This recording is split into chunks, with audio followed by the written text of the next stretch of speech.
Welcome to the Human Intimacy Podcast. I'm MaryAnn Michaelis, and I'm here with our host, Dr. Kevin Skinner, just changing things up a little bit today. And Dr. Skinner, how are you today?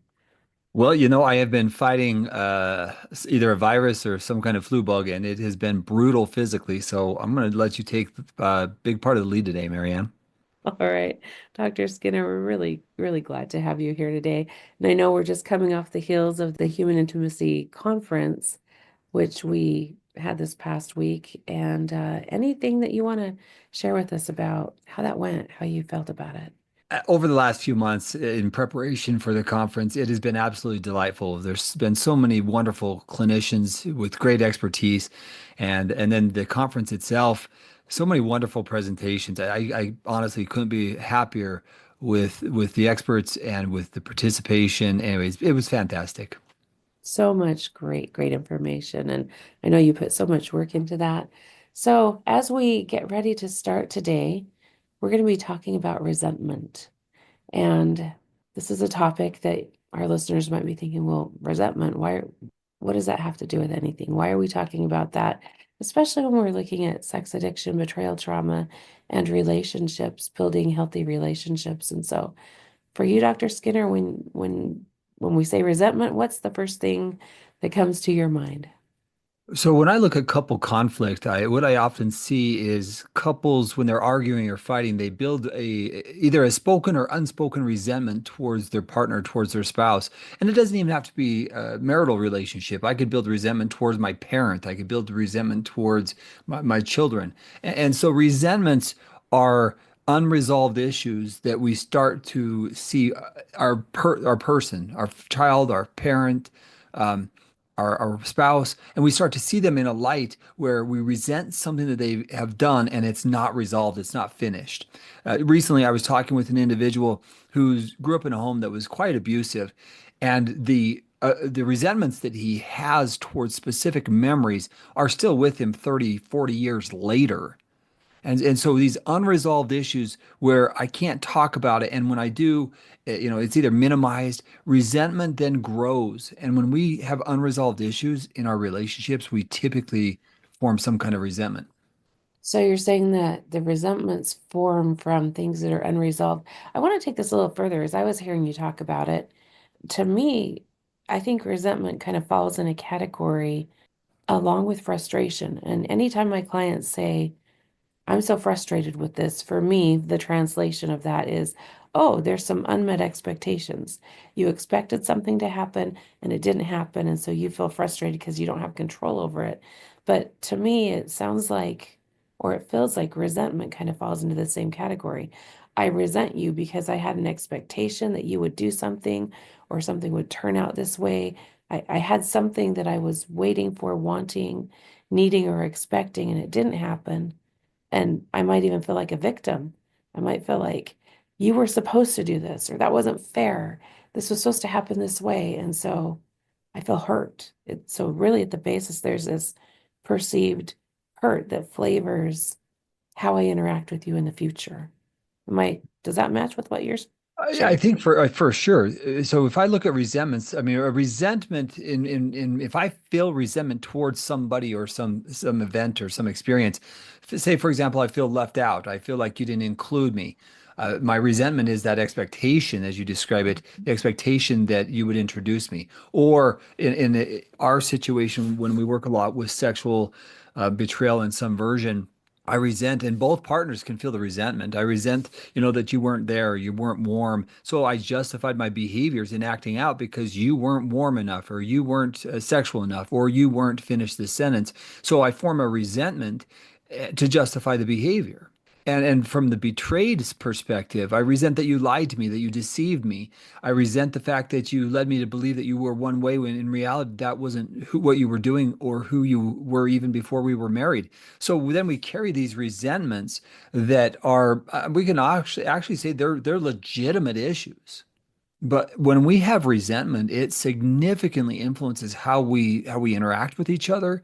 And we often will hold back, or we will show signs of disgust, or we will be extra angry because my resentment now comes across as anger.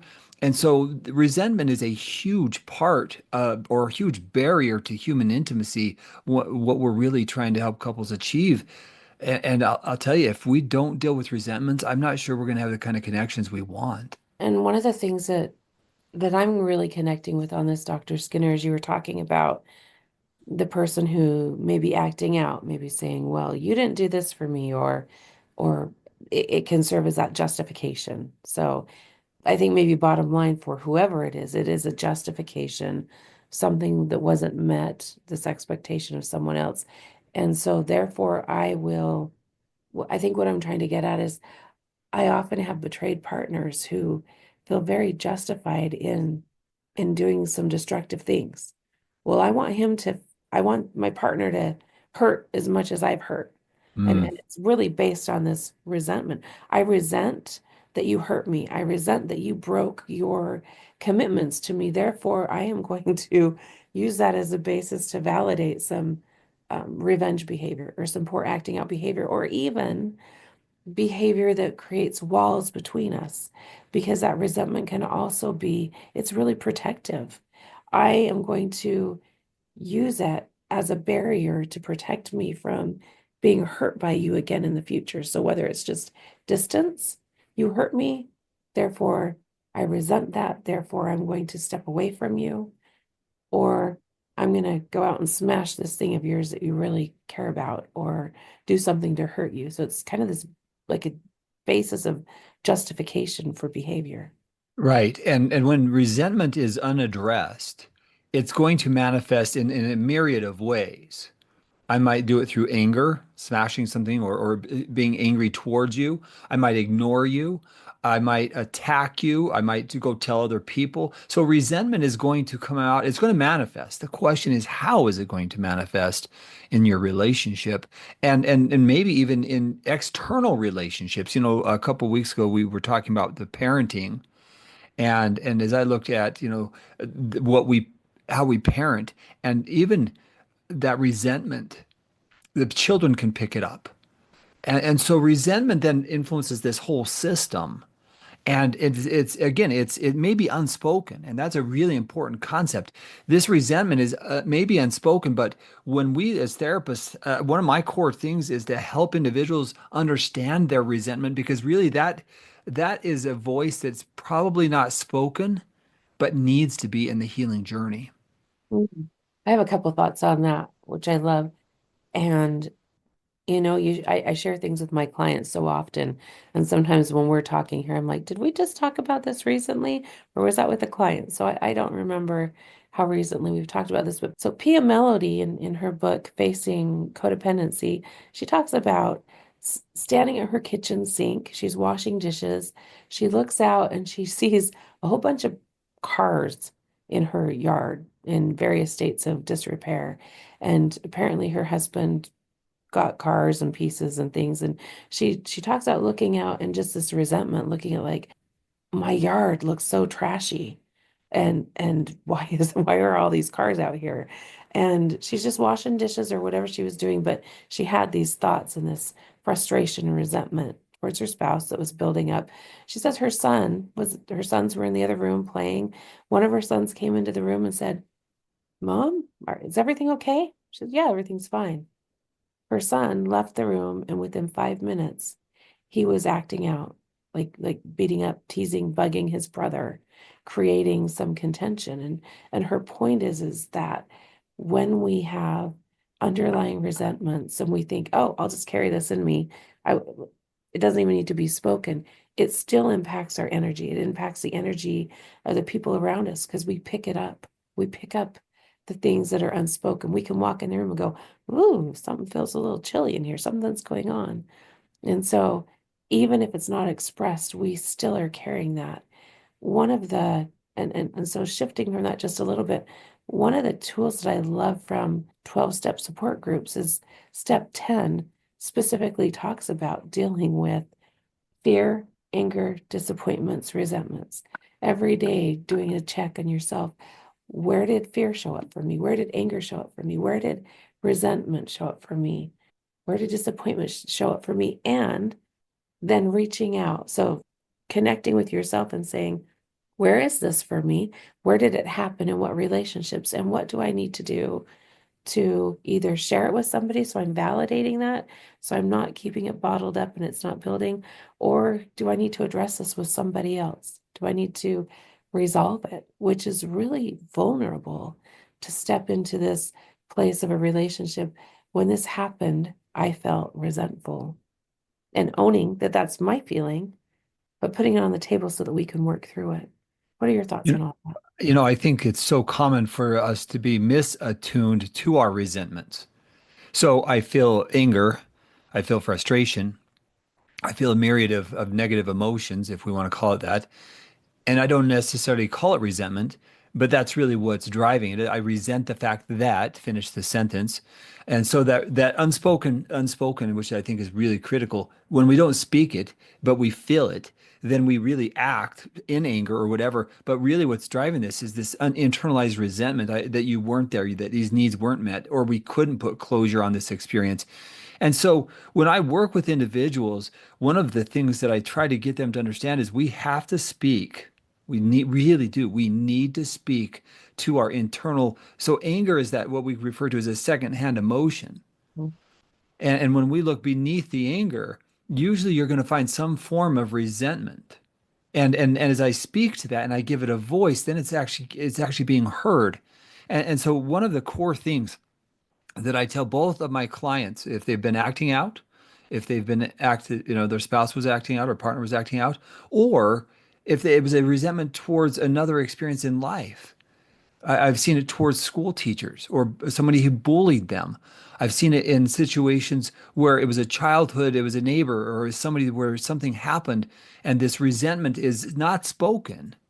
And when you don't speak to those specific things that are driving it, the resentment, when you don't give it a voice, it festers, it grows, it holds you back. Now, some people, on the other hand, will say, yeah, but if I speak to my resentments, I'll stay there, I'll get stuck there. And that's just not the way our bodies work. When we speak to resentments and then we ask ourselves additional questions, because it's not just being in the anger, it's actually what do I do with this anger? What do I do with this resentment? And how do I feel heard? And imagine with me for a second. And this is one of the things I think is so powerful about therapy is when I sit with clients and I actually encourage my clients, we need to, I'm a safe place here. Let's talk about whatever it is that, whatever that resentment is. And I want to hear that voice, that internalized voice that's maybe never been expressed. I hear some of the most painful, sometimes toxic things that have been stored in their bodies. Because when you store resentment, it influences your stress levels, your emotions. It physiologically, it creates internal tension, which harms your body. So again, unspoken stories, unspoken things that are resentment based, it influences so many areas of our lives. Yeah, as you bring that up, I had an experience, a personal experience with this just a week ago. I had I had some responsibilities and I sent out a text to somebody. And when I sent out the text to them, I noticed that I had texted them probably 2 times in like the last year and they never responded. And I kind of had that like in the back of my head, like, oh, I texted them previously asking them for some help with some things and they never ever responded. But I texted them this week and like 24 hours went by and they hadn't responded.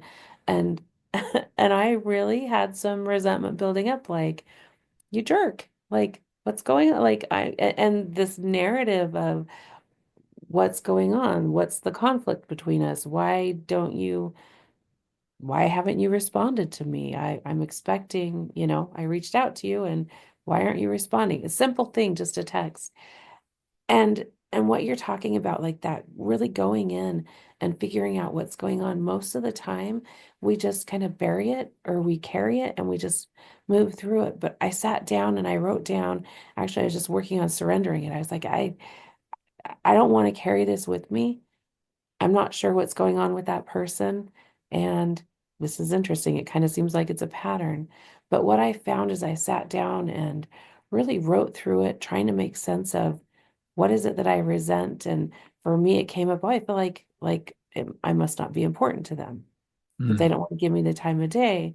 And that hits some of my core insecurities that I might be carrying. But as I did that, what was fascinating to me is I was able just to remove my need for their approval out. And I was like, wait a second, I don't need them. I'm okay without them texting me back. I was able to do some really good work with my higher power. And the reason why I'm sharing so much of this is what I found is as soon as I really let go of that, my body physiologically shifted. And for the next 2 days, I had so much energy. I was able to accomplish more tasks that like had been kind of heavy and hanging out there. I felt more uncluttered, like just mentally. And I had a lot of energy to reach out to people that maybe I normally wouldn't reach out to. And the funny thing is about 5 hours after I did that work, the person responded to me. Hmm. And I was like, oh, that's interesting that that happened then. But when they responded, I didn't care. It was like, oh, okay, no big deal. But when we take that time, whether it's sitting in therapy and trying to work through and figure out what's going on, or whether we're writing through it and figuring out why is this impacting me? What is it teaching me? That resentment, that anger, that fear, that disappointment, all of those, these are protectors. They're defense mechanisms that are trying to help us to feel safe and to be able to navigate in our world. So when we stop and slow down and say, what are you trying to help me with? What are you trying to protect me from? What is it that you need to teach me? That slowing down, and you called it that attunement, attuning with ourselves. What's going on? And what do I need to learn from this? And is it true? Is the story that I'm telling myself true? And if not, what do I really need? So for Uh, me, it was that connection with my higher power that was able to kind of help me reset and fit where I need. But I could also do that with another person. You'd say, "Oh yeah, help me see it in a different way." I love the story because what you did is you looked internally. What is this doing to me? And what's interesting when you look at resentments, what you earlier we talked about it being an unmet need. I also think that resentments come from a belief. Let's Mhm. say that because of something that you've done, I resent it because it reminds me that I don't feel like I'm enough. So let me give an example. If I'm a child and my parents weren't available for me or they weren't there, I can form a belief that my parents weren't there for me. So I must not be enough. I'm not lovable. If I was lovable, they wouldn't do XYZ. They would have been there for me. So now I'm an adult, I'm in this relationship, and my spouse does something that reminds me of something that my parents did. And all of a sudden, I'm triggered into a mental space and time that reminds me of my parents not being there for me. And so now I'm showing a resentment in my current relationship that was triggered by my childhood experience. And so now I'm developing a resentment towards my spouse because it's reminding me of what happened in my childhood. And so the resentment sitting there, it's triggered a core belief. I'm not enough. I'm unlovable, whatever that belief is. And now what comes out?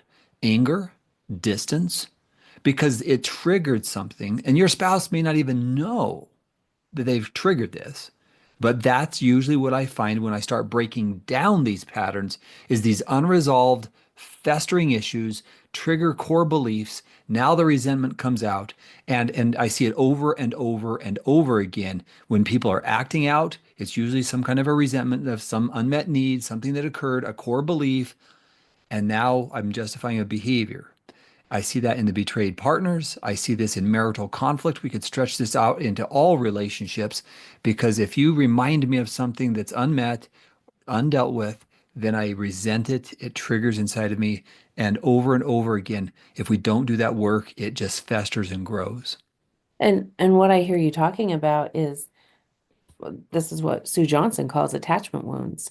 These are attachment wounds. In my childhood, when I looked to say, "Are you there for me?" and you weren't there for me, yeah, I internalized a belief about myself, about my value in the world. And so this attachment wound of you're not there for me, you're not there for me when I need you. If we're talking about a wound, wounds have to be cleaned out. They have to be noticed, they have to be cleaned out, they have to be cared for, and they need to heal. And so if not, we are almost literally, this might be a gross metaphor, but we're walking around with wounds. Yeah. And when somebody says something, says the wrong thing, doesn't meet the expectation, sometimes it feels like somebody just stabbed something right into that open wound. And oh boy, do we react.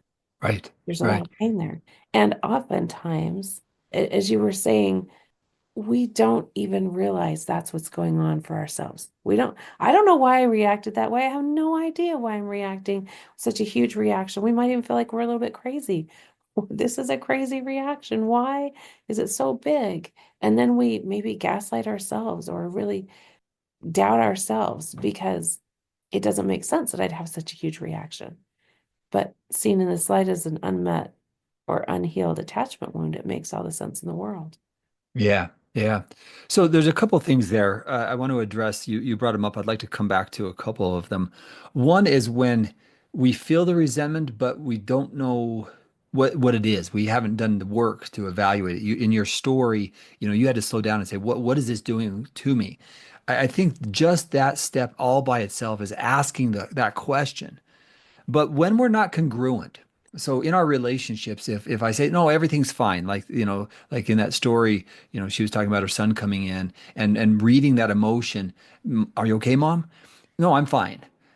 That incongruency is picked up across the board in almost all of our relationships. People know that something's off, but they don't know why, so they're asking Mhm. the question. When we're incongruent there, or not in truth, not being completely honest, that creates problems. So an accurate or more appropriate response there would be what? I'm thinking through some hard things right now. I'm trying to make sense of them, but it's not about you, son. Yeah, what do you need? Yes, and so that congruency, the ability to say, I'm having a hard time right now, and I don't know what to. I'm thinking through this. I'm going to think through this, and then let's talk, or whatever it may be. That type of congruency leads to healthier communication and authenticity. But when we are resenting and not speaking to it, that's a form of self-deception and deception in the relationship. And I think as you're saying that, I love these conversations because it's like, oh, wait, this expands a little bit more even. As a parent, when a child comes in and notices and asks, what a beautiful space and time to validate for them. Oh, yeah, you could probably feel that my energy, that I'm grumpy or that I'm bothered. Thank you so much for being so perceptive to even ask. Like, wow, how can we validate that child for his spidey senses picked something up? So Hmm. helping them to validate what they're feeling, what they're experiencing, and then even taking that into I am feeling kind of grumpy. Maybe I need to think about how I can work through this. I wonder if I want to draw a picture and draw a picture of what I'm feeling. Or maybe I want to go play right now or go throw some socks against the wall or what like teaching our kids, yep, here's this emotion and now I'm going to find some healthy ways to regulate myself and to honor the emotion because these are essential tools that we need for ourselves and our kids need to have us model for them as well. I like that a lot because now you were being authentic, real with what's actually occurring inside of us. I don't know. I'm trying to work on this, but you did pick it up. Well done. I mean, you're reading emotions, and then I don't know. I'm gonna go figure this out, and maybe I need to go for a walk, or I maybe need to go journal for a second, or maybe just need some downtime to reflect on what's happening. And now you're modeling that this is what we do. We go do some self-reflection, some work, and we're teaching our children or teaching our spouse, or we're just modeling what's healthy. I need to figure this out. So if my spouse picks up that something's off with me, and I might not know yet.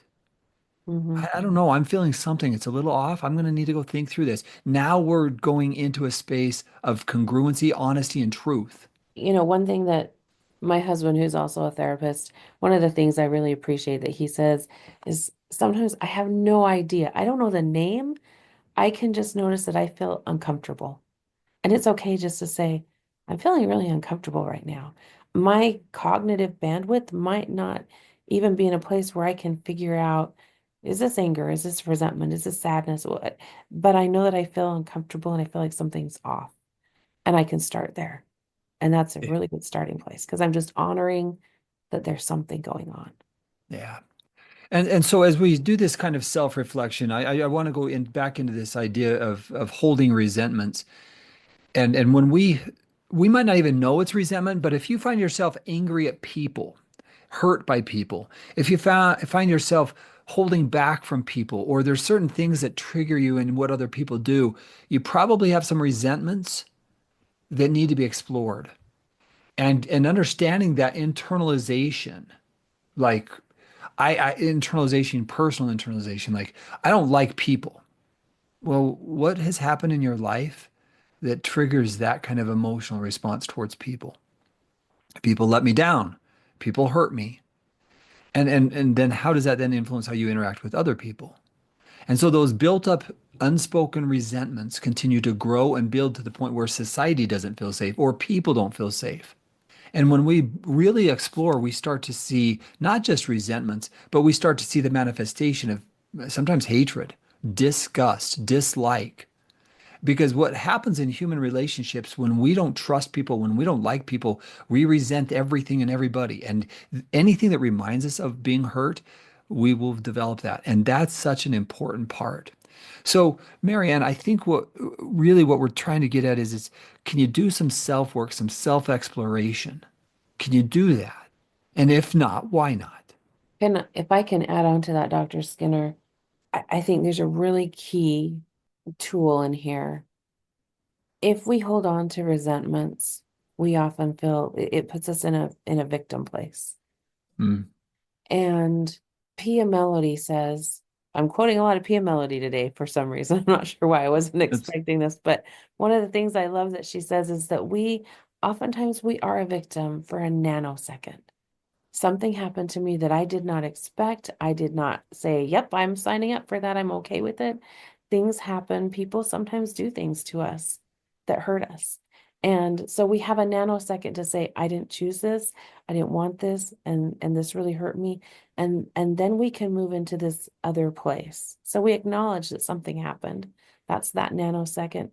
But we don't thrive and we don't heal when we're in a victim place. And so as we're working through resentments, I think it's so important to be able to say, I feel, as you were talking about that, like our experience. We have to be able to own it because when we own, I feel, when this happened, I felt, or this impacted me this way, it's really owning our experience. And as we own the experience, that creates a powerful place where we are speaking to what happened to us. It's not that somebody else has all the power because you made me or you did this, but it's I felt this way. I feel this way, which is an ownership place. And that's a place to move through and work through healing. yeah. And what you're describing here is probably especially hard when there's been sexual betrayal. Yeah.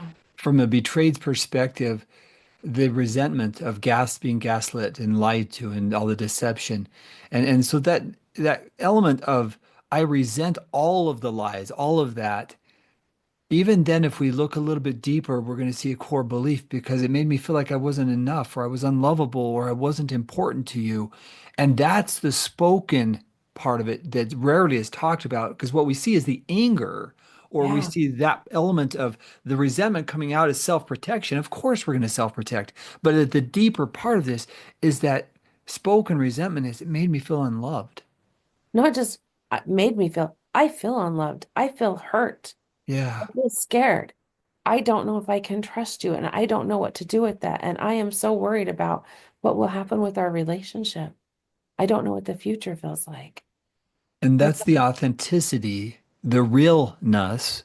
So, in healthier communication, even through this, being able to do that self work and say, I resented this and I felt this and I feel this way is more direct communication. oh yeah, and I would say, and I think it's in that space where we can then begin to look at our needs and Mm. here's what I need. And then we can create boundaries as well. And if you can't meet this need, then this is what I will need to do to take care of myself. Once again, it's a very, I don't know if power is the right word, but it's an ownership. It's a place of ownership where I do have choices. So here's what I need because I feel this way, because I'm hurt. I might need some space and time to figure out how to heal. And MaryAnn, I'm going to ask you a question here. Do you believe that spoken resentments help solve problems? Oh, that's a tricky question. I don't know if I can have, let me answer that a different way. I'm not trying to be cagey, but I believe that it is absolutely necessary to honor our emotions. And whether I honor that emotion with you initially, you might do something that really, really ticks me off or really, really hurts me. And I might need to address it with you, but I might need to address it with myself to figure out what is it about that that really bugged me and what maybe hasn't healed. Like, what's the attachment wound or what's the belief or the narrative? I think it has to be addressed, but I need, in my opinion, I have to do the work on myself to figure out where it's coming from and what it is, because it probably doesn't have anything to do with you, but it might. So I think it's a trick question. And here's why. I Did I could get it do right? well, it's a yes, and no. Here's the Okay. reality for us. If I have a resentment and I share it openly, I resent the fact that we didn't have enough sex. And so Mhm. that then justifies, in my mind, I justified my behavior to go do XYZ. Mhm. I spoke it, but it came across as blame. Yeah, That's not going to help. no. Now, contrast that. I realized that I was feeling resentment and I built a story against you that was so unfair. And my resentment, it was something I felt I need to deal with that. That's something I had to deal with. And I realized that I was blaming you for me, for my actions. That was wrong. Oh, so I wanted to have sex with you, and when you said no, I felt shut down and like I was really unimportant. Oh, and oh, I can remember growing up where I felt like that too. Oh, hold on a second. Maybe this isn't about you. This is about me not feeling important. And that's, And now that spoken resentment is sharing the story rather than it coming across as blame. and that's the ownership part. I can Right. own that this resentment is a protector trying to protect me, trying to help me out. So spoken resentment done properly can help heal. But resentment that comes across as blame, comes across as anger and accusation, not going to be effective. Yeah. So And it I really does require that self-work that you were talking about. What is it? What is this resentment? And then how do I best communicate it? And do I even understand my own story enough? yeah, and I think that is where we need our support groups. We need other people where we can check in and say, yeah, here's some things I was struggling with today. And other people say, Right. yeah, that sounds really valid. Or, oh, I wonder what's underneath that. I wonder where that's coming from for you. And we might need somebody else's cognitive mental space to help us get to that place where we can see ourselves a little more clearly. Yeah, so I want to go through a step-by-step process. If you feel resentment, or maybe you wonder if you have resentment, I'm going to go through a step-by-step process just to help you do this to our listeners. So this is kind of like a if you were in my office kind of a thing I would want you to do. So question number one, do I find myself angry, upset, irritated by someone else, my partner or others? If I find myself in that emotional state, you're probably feeling some form of resentment. So I would encourage you to get out a piece of paper and write down events or things that are frustrating you. And then ask yourself, why does that frustrate me? As you identify it, you might have to explore more than just one interaction. It might be multiple experiences where this individual or these people have done something that has been hurtful to you in your mind, let down. They said something, they ignored you in your situation, they didn't respond to a text. That made me think, what about me? Now, that question really is an important shift. Like, what did that make me feel about me? I'm not important. I'm not lovable to them, or they don't love me, or they don't care about me. If they did, they would respond. So when you start to ask these step-by-step questions, right? You're going through this process, right? Irritated, frustrated, what is it? Why do I feel that way? Next step. Then what did it make me feel about me? Third step. And now you go into this, I felt unloved. And then the four step, when have I felt this way other times in my life? And now, as you go through this process, this step by step process, you're going to get more personal awareness. Now, think about my ability to communicate. How would I tell this person if I'm going to communicate it with them? How would I tell them? And now you're reflecting this. One of these steps is how do I best share this in the most effective way without blaming? Hmm. Can I expand on that step four there, Dr. Skinner? Yeah. One of the tools we use in EMDR, and I use in my therapy office all of the time, is to do that body check. So, okay, so I'm feeling resentment, frustration, whatever that emotion is. So, can I check my body and notice where is it showing up for me?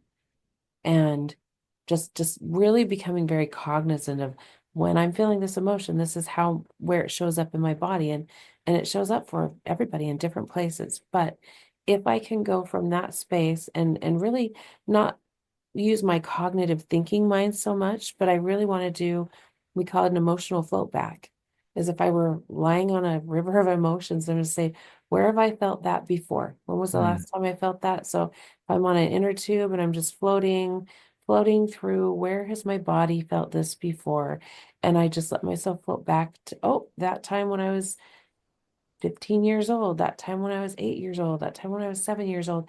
And if I can go back to the earliest that I can find, these are all attachment wounds that probably haven't been addressed, but it helps give me a map of things that I need to work on. Oh, here it is, here it is, here it is, here it is, here it is.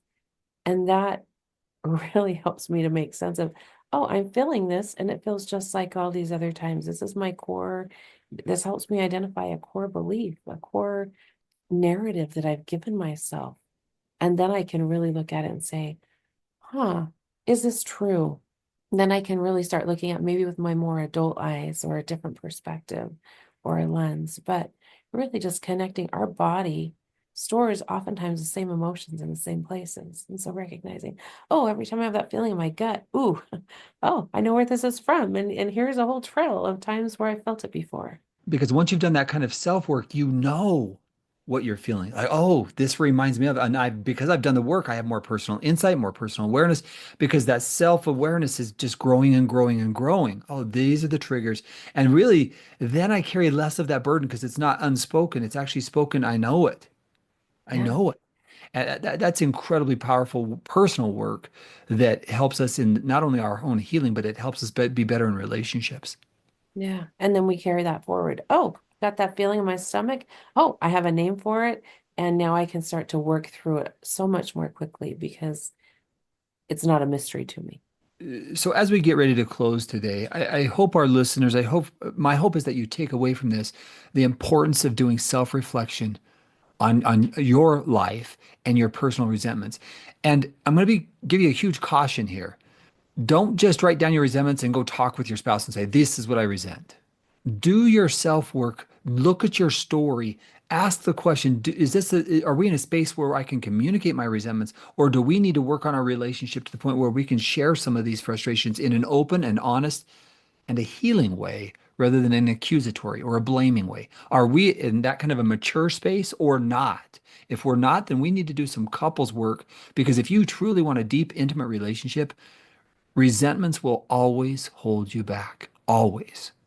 And only when you deal with the resentments effectively, sometimes I might go through a resentment and say, this is on me. I don't even need to communicate it with my spouse because I've resolved this and this is on me, not them. And other times, like, we probably need to talk about this. And I don't want to do it in a way that's accusatory. I want to do it in a healing way. So what I'm hearing you talk about is really that ownership. I can have my resentments, my spouse can have his resentments, but it's really like my junk. It's my stuff that's mine. And he can share with me, hey, I felt resentful towards that. And if there's a need or a boundary, like that's a place where you can say, here's what happened for me when this happened, and here's how I felt, and here's a need. And that's really a vulnerable place where we attach, where we see and hear our partner's story. And then from that vulnerable place can say, here's what I would really like or really need. Can you help me with that? That's absolutely where if it's in a safe place or relationship where we can be vulnerable, we can say, of course, I had no idea that's what your experience was like. Of course, I want to meet you and help you in that space. And so there is that healing that can come through our relationships. And there's also the times where I have to say, yeah, this is my junk that I have to work through. This comes from my childhood. This comes from earlier in my life. And my partner can maybe do some things to help me meet some needs in the future if they're willing and able. But there's a lot of ownership that I think has to happen there too. Yeah. One other thought, and this is maybe just a reality for some couples. I might not be ready to let go of my resentments. Yeah. I might be in a space where I feel so hurt, so let down that I'm not in a space where I'm ready to heal. I'm ready to move on. I'm ready to talk. I think the openness there is a truth. I feel so hurt. I don't know if I'm ready to move forward in a connection or to create that. That's an honest statement of I'm still feeling this resentment, this hurt, and I'm not ready. That type of honesty is really rare in my experience as a clinician. We aren't that honest. And so what we do is we pull away, we ignore, we avoid. We're still sending a message, I'm not ready for connection, but we're doing it in a hurtful way. We could be mature there and say, I know you might want to connect right now. I'm not in that space. And I'm telling you honestly, because I've got to work through these things. And the truth is, I don't know if I'm going to be able to work through them. I'm still trying to figure these things out. That type of honesty, that type of congruency is truth. But instead, what we do is we do everything but. So, no, I'm not going to bed with you at the same time. And no, I'm not doing this. And no, and so my message is I'm still hurt or angry. You're picking it up, but we're not talking about it. So there's a lot of nonverbal. I like that. Nonverbal, yes. And so I'm showing you my resentment. I'm showing you it. And that circles us back to Pia Melody, her kid coming in saying, something's going on, what's going on? And then that child picking up that energy and going and expressing it someplace else. Or let's go where it's direct. And would you just stop this? You always are asking me how I'm doing. And so now I'm doing it through anger. And so I'm Yeah. showing my resentment through my anger and trying to get you to back off because I'm saying I don't want a connection right now. So much more effective would we be is simply saying, I'm not ready for connection right now. I'm trying to figure out my own emotions. I'm still dealing with the hurts and I'm still dealing with these things. I need to figure this out before I really try to communicate because right now I don't think I could do it effectively. So that resentment shows up, it creates a barrier between you and, or me and the other person that says, I'm going to stay a little bit away from you because I've been hurt and it hasn't healed yet. That's And right. so it's a protective tool. It's a defense mechanism we use to protect ourselves from deeper hurt when we haven't been able to work through the hurt that's there. And the mature us is able to say, in all honesty, I'm not in a space where I'm ready to connect. I'm not, or have this conversation. I'm not in that space. I need to figure it out. And I don't know how long it's going to take, but I'm going to tell you, I am going to work on this because I owe that to you. And Mm. if you can give me space and time together, we'll have this conversation. But if I did it right now, I'd probably rip your head off. So this is a mature conversation. And underlying that, what I'm hearing, there's a lot of self-compassion here when we can step into that place. Can I give myself permission to not be ready, to still need some time to work through some things that I haven't worked through yet? And from a therapeutic standpoint, I find that in that mature conversation, their partner sometimes will feel that rejection, like, oh, they don't want to connect, they are not ready. And that also requires a maturity to be able to say they need some space to get work through this rather than pursue, pursue, pursue. If you pursue there, you're going to push your partner further and further away. It doesn't work. It doesn't work. Yeah. And you're talking about that dynamic because when my partner pushes away and I want to pursue, it's because I have unmet needs. I need to connect with you. I need to know everything's okay. And so we both might be in a state of more fight or flight. And now we're trying to help couples regulate. We could actually come back to this whole in another podcast, come back to when we feel disconnected and dysregulated and how do we deal with that. That'd be an entire different podcast, but I think it'd follow up from what we're talking about right now. So, all right, we'll have to follow up on that in another podcast. Final thoughts today, Marianne. Final thoughts. If you're experiencing frustration, resentment, anything that we've talked about today, you're human. That's really normal. There's nothing wrong with you. These are normal reactions our body shows up with saying, hey, pay attention here. And so the more we can recognize this is an emotional experience, my body's trying to teach me something, it's trying to help me out. So slowing down, saying, oh, I'm feeling this, I'm recognizing this, and to take care of yourselves. Okay, what do I need here? Do I need support from somebody who is safe for me? Do I need to do some internal work? Do I need to work with a therapist or a group? Or do I need to just go really work through this? Do I need to take a walk? Do I need to write in my journal? How do I need to make sense of what's going on? I think oftentimes we avoid emotions because they feel painful, but emotions don't hurt us. We avoid them because we don't want to go into the pain. But the more we can say, help me learn from this, help me understand this, help me learn from this. And I'm going to give myself some grace too if I don't understand it or get it all the way. And I really might need other people to help me carry this. Or to make sense of it, Yeah. So right? just be soft and gentle with yourself and accepting because this is normal. This is a normal part of um, relationships is that things don't go the way that we always want or expect. Absolutely. So, in conclusion, my thoughts are this. If we can recognize our resentments, if we can recognize them, and we can do that internalized personal work, we're going to have more maturity in our approach to people and relationships. And we will feel more congruent because we're honest with ourselves. I am feeling this way. It's real. And now I'm dealing with it rather than letting it fester up because resentment carried harms your mind. It influences your physiology, as you described in your own personal experience. It influences every aspect of how we approach relationships, not just with our partner. Resentment can carry over into other relationships.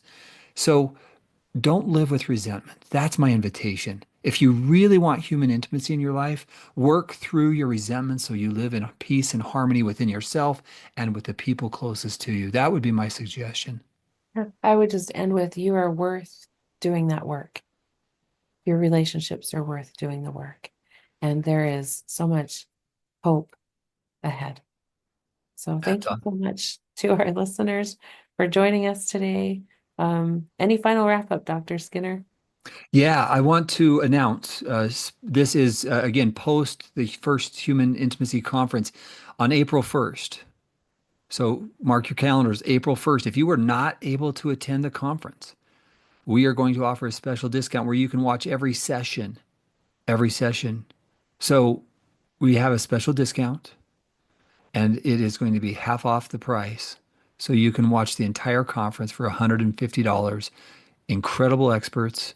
And this is a great opportunity, if you weren't able to attend the conference, to watch incredible sessions.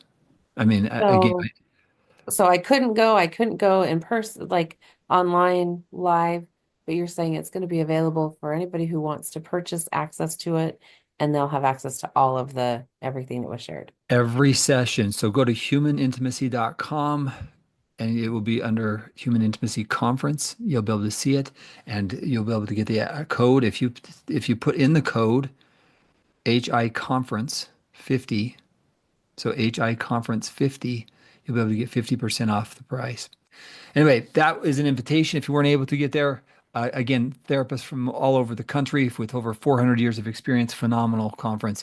Invite you to join, to go watch what in just these sessions, just phenomenal. So that would be my final invitation, Marianne. Thank you to all of our listeners for being here with us, and hope that you'll join us again soon.